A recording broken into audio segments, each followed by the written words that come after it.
My name's Tia, I'm 22, I'm currently a design engineer. I was previously a technical apprentice. I went for an apprenticeship because it seemed like the best way to get the qualifications I wanted without having to go through all the hardships that come with going to university, like accommodations, picking the course you want and the debt that comes with it. Obviously I've been able to progress without any of the negative aspects.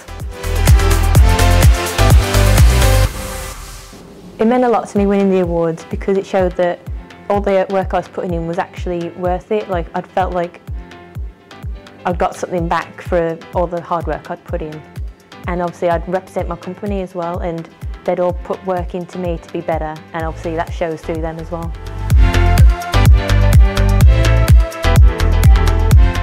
I would say make sure it's what you want to do and go for it, because at the end of the day you're going to get to where you want to go, and you can always switch. If it's not what you want, you're not stuck with the debt or being somewhere else. You can just switch to a different course, and there's always a chance to progress with an apprenticeship, because you can go on the next course or just keep leveling it up until you've got to where you want to be.